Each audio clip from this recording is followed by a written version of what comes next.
By Jerome Baldwin.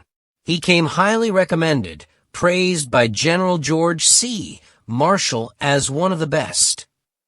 But ultimately from these high hopes and expectations would come disastrous failure.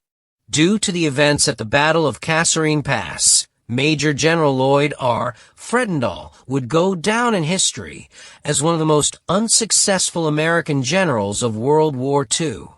Up against the German army in North Africa, he would all but collapse. Out of humiliating defeat, one of America's most successful generals, George S. Patton, came to the fore. After flunking out of West Point and then dropping out after a readmission, Fredendall received his commission as a second lieutenant of infantry in 1907. Among other stateside and overseas assignments, he served in the Philippines and eventually in France during World War I. He earned a reputation as an excellent trainer and administrator, but did not serve in combat during the Great War. I bless the day you urged Fredendall upon me. By the time of Operation Torch, the Allied invasion of North Africa on November 8, 1942, Fredendall was a major general in command of the Central Task Force landings at Oran. In a letter to Marshall on November 12, 1942, Eisenhower stated, "I bless the day you urged Fredendall upon me and cheerfully acknowledge that my earlier doubts of him were completely unfounded." It would prove to be an ironic statement. There were already real potential problems looming. Fredendall did not like the British or the French. Considering those were the nationalities he would be fighting alongside, it did not bode well for the campaign ahead. He arrived cloaked in commendation, hailed by the venerable General George C. Marshall himself as one of the best. Such lofty praise, however, would ultimately serve only to amplify the resounding echo of catastrophic failure. The unfolding drama at the Battle of Kasserine Pass would indelibly etch Major General Lloyd R. Fredendall's name into the annals of history, not as a hero, but as one of World War II's most profoundly unsuccessful American generals. Pit against the formidable German war machine in the unforgiving North African theater, his command would all but unravel, teetering on the precipice of utter collapse. Yet from the ashes of this deeply humiliating defeat, a phoenix would rise, one of America's most audacious and ultimately triumphant military minds, General George S. Patton, whose ascendancy would redefine the Allied campaign. Fredendall's path to military leadership was, in itself, a testament to an unconventional persistence. His initial foray into the hallowed halls of West Point ended in academic ignominy, a flunking out that might have deterred lesser spirits. A brief readmission offered a glimmer of hope, only to be followed by a second, voluntary departure. Despite these early academic stumbles, destiny, or perhaps sheer willpower, intervened. In 1907, he secured his commission as a second lieutenant of infantry, embarking on a career that would crisscross the globe. His early assignments included tours in the sun-drenched, distant lands of the Philippines, and later, a posting to France during the maelstrom of World War I. During these formative years, Fredendall cultivated a burgeoning reputation, not as a combat leader, for he saw no direct action in the Great War, but as an exceptionally skilled trainer and an astute administrator. He was a man who understood the intricacies of logistics, the discipline of drill, and the meticulous planning required to move men and material. He was, in essence, a capable manager of military affairs, a man of process and order. Yet the crucible of direct, large-scale combat leadership, the unforgiving test of strategy and improvisation under enemy fire, remained an untempered aspect of his professional development. This critical gap, a void in his combat resume, would become tragically apparent on the blood-soaked plains of North Africa. The grand strategic design of Operation Torch, the ambitious Allied invasion of North Africa, was set for November 8, 1942. By this pivotal juncture, Fredendall, now a major general, had been entrusted with a critical role, command of the Central Task Force, tasked with executing the vital landings at Oran. The initial phases of the operation seemed, on the surface, to validate Marshall's faith. A triumphant, even relieved General Dwight D. Eisenhower penned a letter to Marshall on November 12, 1942, brimming with optimism. His words, in hindsight, would resonate with a chilling irony. I bless the day you urged Fredendall upon me and cheerfully acknowledge that my earlier doubts of him were completely unfounded. This glowing endorsement, however, was predicated on initial successes that belied deeper, more systemic issues already simmering beneath the surface. Indeed, the seeds of potential disaster had already been sown, subtly but undeniably. Fredendall harbored a profound and deeply ingrained prejudice against both the British and the French. This animosity, a personal failing masquerading as a professional inconvenience, was far more than a minor personality quirk. It was a significant, perhaps even fatal, flaw for a commander whose immediate future, and indeed the success of the entire North African campaign, rested squarely on the bedrock of inter-allied cooperation. To command alongside nationalities one actively disdained was not merely a recipe for friction. It was an active impediment to the cohesive, unified front absolutely essential for confronting a disciplined and battle-hardened foe like the German Afrika Korps. How could trust be forged, strategies seamlessly coordinated, or critical intelligence freely shared when the very foundation of respect was absent? This inherent bias would prove to be a corrosive agent, slowly but surely eating away at the operational effectiveness of the Allied forces, setting an ominous tone for the arduous campaign that lay ahead. The stage was being set not for a triumph of Allied unity, but for a fragmentation of command that would have devastating consequences.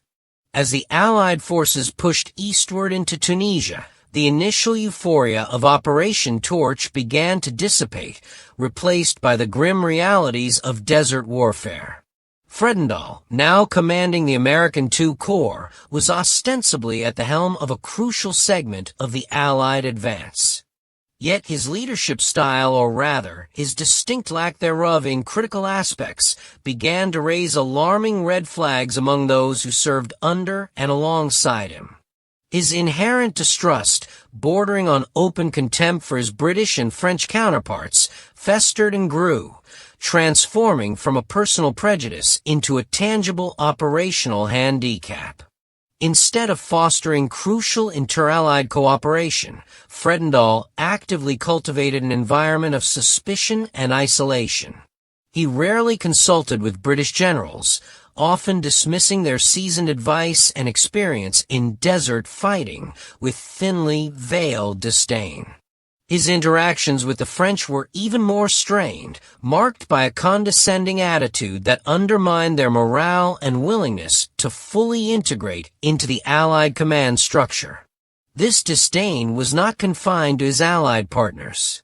Fredendall frequently disregarded intelligence from his own G2 intelligence staff, often preferring to rely on his own gut feelings, which were, unfortunately, often profoundly misguided. He developed an unsettling habit of issuing orders that were not only convoluted but frequently contradictory, sowing confusion among his subordinate commanders. His operational directives were often riddled with vague pronouncements and impossible demands, leaving his officers to interpret his intentions with little clear guidance. The phrase, "go dig a hole," or "do something," became infamous among his staff, reflecting his inability or unwillingness to provide precise, actionable instructions. This lack of clear direction crippled the agility of his corps, transforming a potentially dynamic fighting force into a ponderous, reactive entity. Perhaps most egregious was Fredendall's physical detachment from the front lines. He elected to establish his corps headquarters an astonishing 70 miles behind the front, nestled deep within a remote canyon that he dubbed Fredendall's Folly. This elaborate, almost absurdly fortified bunker system, excavated by engineers using valuable time and resources, served to create an almost impenetrable barrier between the commanding general and the grim realities faced by his troops. From this distant perch, isolated from the dust, the fear, and the chaos of battle, Fredendall issued his often illogical commands, relying heavily on telephone and radio communications rather than direct observation and personal contact with his fighting units. His personal interactions, even with his own staff, were often abrasive and demeaning. He frequently used vulgar language, belittling his subordinates and undermining their confidence. This toxic leadership style created an atmosphere of fear and resentment where initiative was stifled and honest feedback was discouraged. Commanders hesitated to question his decisions, even when they knew them to be flawed, for fear of incurring his wrath. The cumulative effect of Fredendall's disdain, his distant leadership, his muddled orders, and his corrosive personality was a dangerously fragmented command structure, ripe for exploitation by a cunning and aggressive enemy. The stage was not merely set for failure. It was actively being constructed brick by the very general entrusted with its success.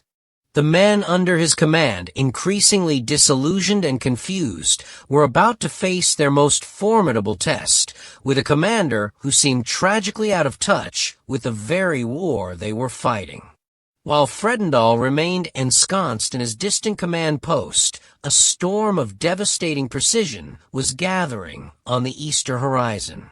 Field Marshal Erwin Rommel, the legendary Desert Fox, observing the disarray and lack of cohesion within the advancing American and Allied lines, saw a golden opportunity. Rommel, a master of mobile warfare and audacious gambits, recognized the critical vulnerability presented by the dispersed and poorly coordinated Allied forces in central Tunisia. He understood that the fledgling American units, while brave, lacked the battle-hardened experience and unified command structure necessary to withstand a concentrated, rapid assault. Rommel's plan, known as Operation Frühlingswind, Spring Wind, and later Operation Morgenluft, Morning Air, was characteristically bold and deceptively simple. Deliver a crushing blow to the American II Corps, drive them out of their positions in the central Tunisian passes, and then pivot to attack the British First Army's southern flank. His objectives were multifaceted: relieve pressure on his forces to the east, secure vital supply routes, inflict a humiliating defeat on the Americans to shatter their morale, and potentially destabilize the entire Allied North African campaign. He aimed to exploit the known weaknesses of the American command, particularly the scattered deployment of their forces and the lack of strong defensive positions. To achieve this, Rommel meticulously gathered his forces, drawing from the seasoned veterans of the Afrika Korps and the well-equipped units of the 5th Panzer Army. His force included formidable panzer divisions, equipped with the latest German tanks, supported by mechanized infantry and artillery. These were not raw recruits. These were battle-hardened warriors who had faced and often triumphed over Allied forces across the vast North African desert for years. Their morale was high, their training superb, and their confidence in Rommel unwavering. Crucially, Rommel understood the terrain. The central Tunisian passes, including the eponymous Kasserine Pass, were rugged, mountainous choke points that offered both defensive advantages and treacherous avenues for attack. He planned to use the element of surprise and the speed of his panzer divisions to overwhelm the American forward elements, exploiting any gaps or weaknesses in their lines.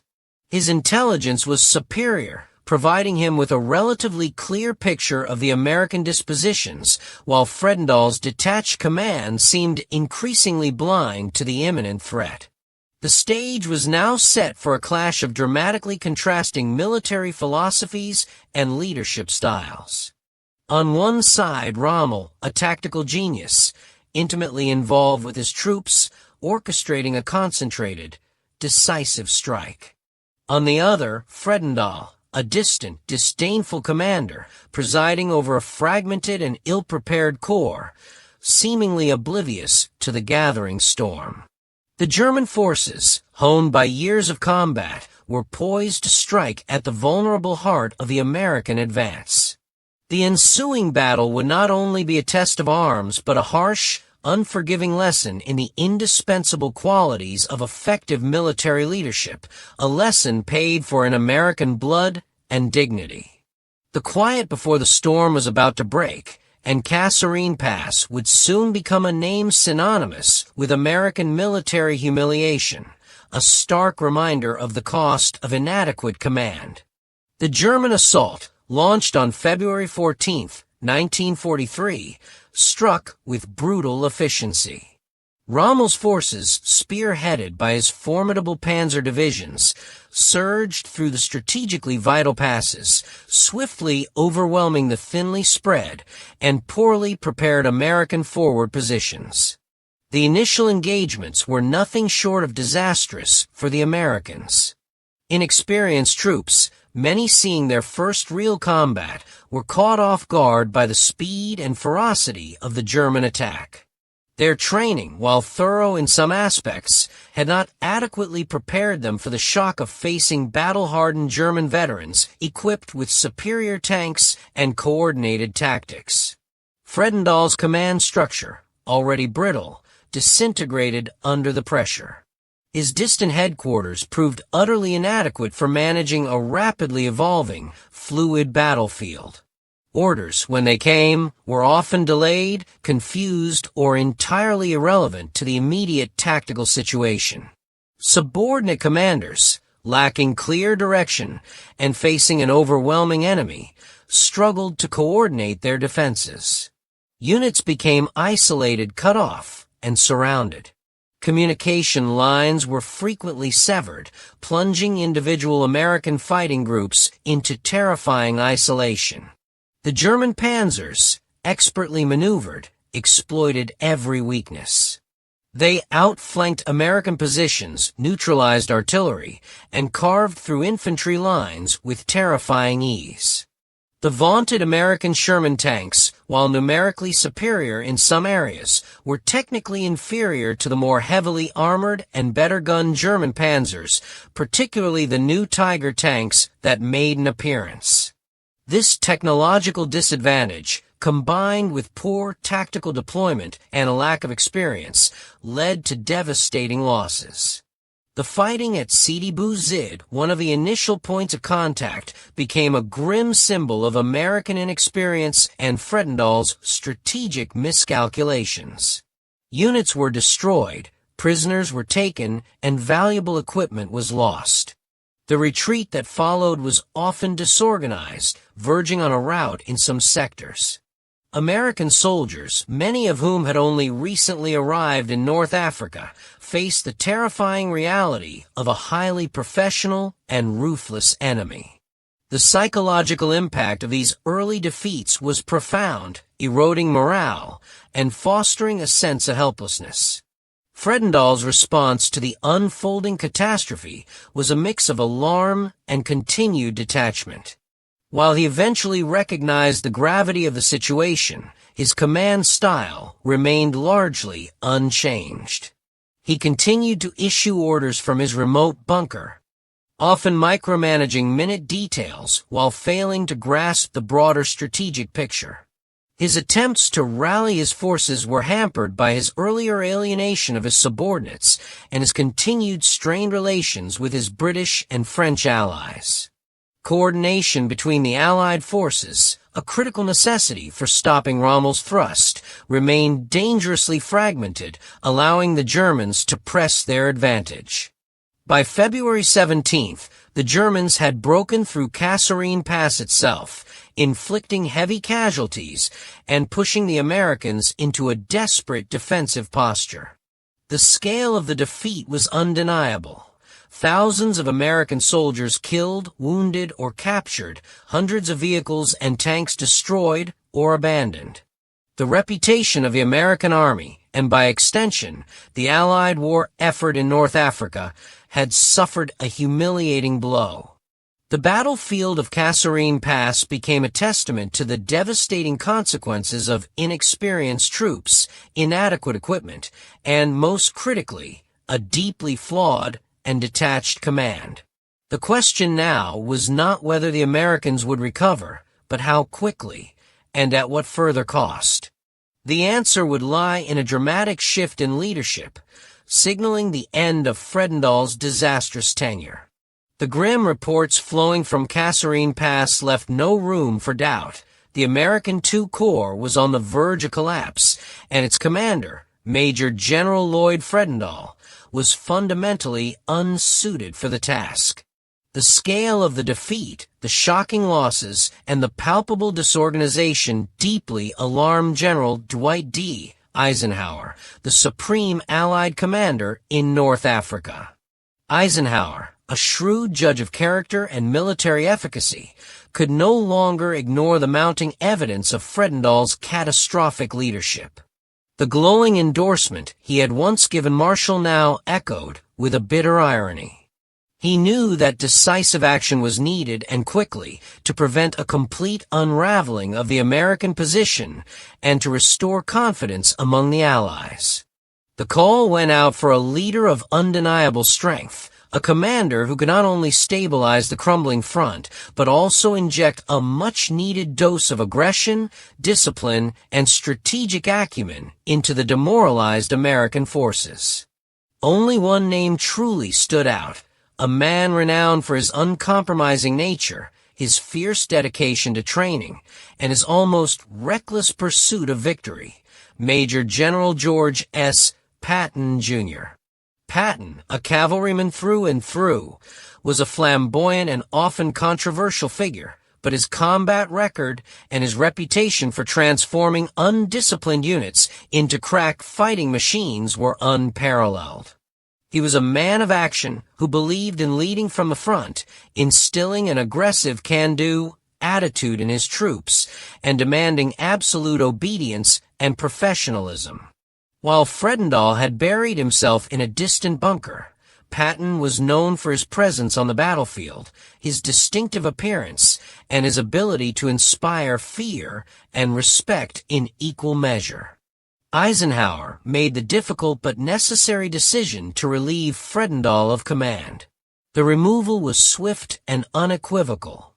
Fredendall was effectively sidelined, sent back to the United States to a training role, far removed from the rigors of combat leadership. While the official reasons given were often couched in polite military language, the reality was stark. He had failed spectacularly at the Battle of Kasserine Pass, and his continued command posed an unacceptable risk to the Allied war effort. Patton arrived on the scene like a whirlwind, radiating an aura of uncompromising authority. His immediate task was monumental: restore order, discipline, and fighting spirit to a corps that had suffered a crushing defeat. He wasted no time in implementing drastic changes. He toured the front lines incessantly, personally inspecting units, demanding higher standards, and holding commanders accountable. He cracked down on lax discipline, reinforcing regulations regarding uniforms, saluting, and overall conduct. He made it clear in no uncertain terms that the days of complacency and disorganization were over. Patton's leadership was a shock to the system, but it was precisely what the American II Corps desperately needed. He understood that morale was not just about winning. It was about pride, discipline, and confidence in leadership. He didn't just issue orders. He instilled a renewed sense of purpose and aggression. He emphasized maneuver, aggressive reconnaissance, and the importance of taking the fight to the enemy. Under his uncompromising gaze, the American forces began to shed the lethargy and fear that had gripped them. Kasserine Pass had exposed a profound weakness, but also paved the way for the arrival of a commander who would redefine the American military presence in North Africa and ultimately contribute significantly to the Allied victory. Patton's ascendancy marked a critical turning point, not just for the II Corps, but for the American Army's coming of age in World War II. The Battle of Kasserine Pass, for all its humiliation and tragedy, became a pivotal moment in the American military experience of World War II. It was a harsh, unforgiving crucible that exposed fundamental flaws in leadership, training, and tactical execution. But more importantly, it served as an invaluable, albeit costly, learning experience that would ultimately forge the formidable fighting force that would sweep across Europe. The most immediate and profound lesson was the undeniable importance of effective leadership. Fredendall's distant, disdainful, and incoherent command style stood in stark contrast to the aggressive, present, and decisive leadership that was needed. The experience at Kasserine Pass underscored that a general's place was not in a comfortable bunker far from the front, but actively engaged with his troops, understanding the terrain, and providing clear, decisive orders. The dramatic shift to Patton's command immediately demonstrated the transformative power of strong, confident leadership. Secondly, the battle highlighted critical deficiencies in American training and equipment. Many American units were simply not adequately prepared for the sophisticated tactics and battle-hardened professionalism of the German Afrika Korps. The disparity in tank technology, particularly the inferiority of the early Sherman tanks against the German panzers, became painfully clear. This led to urgent reevaluations of tank design, anti-tank weaponry, and combined arms tactics. The lessons learned here would directly influence the development of more effective armored warfare doctrines and the eventual deployment of improved weaponry. Furthermore, Kasserine Pass underscored the absolute necessity of inter-allied cooperation. Fredendall's disdain for his British and French counterparts had crippled any chance of a unified and effective defense. The battle emphasized that future campaigns, especially against a common enemy, demanded seamless communication, mutual respect, and integrated command structures. This understanding would become a cornerstone of future Allied operations, culminating in the highly effective combined command under Eisenhower in Europe. The psychological impact on the American soldier, initially one of shock and demoralization, eventually transformed into a steely resolve. The humiliation of defeat fueled a determination to learn, adapt, and never repeat the mistakes of Kasserine. It instilled a sense of realism about the nature of combat and the formidable enemy they faced. The American soldier, often portrayed as naive, was now forced to confront the brutal realities of modern warfare and emerge tougher, more disciplined, and ultimately more effective. In essence, Kasserine Pass was a painful but necessary rite of passage for the American Army in World War II. It was a brutal awakening that forced a critical reevaluation of command, tactics, training, and equipment. While a tragic chapter in American military history, it ultimately contributed to the development of a more professional, more adaptable, and ultimately victorious fighting force. The echoes of Fredendall's failure and Rommel's initial triumph at Kasserine Pass served as a stark, enduring lesson, reminding future generations of military leaders about the indispensable qualities of effective command and the profound cost of its absence. It was a testament to the fact that even from the depths of humiliating defeat, invaluable lessons can be forged, shaping the path to ultimate victory. The ghost of Kasserine Pass would forever remind the American military of the price of unpreparedness and the imperative of strong, decisive leadership.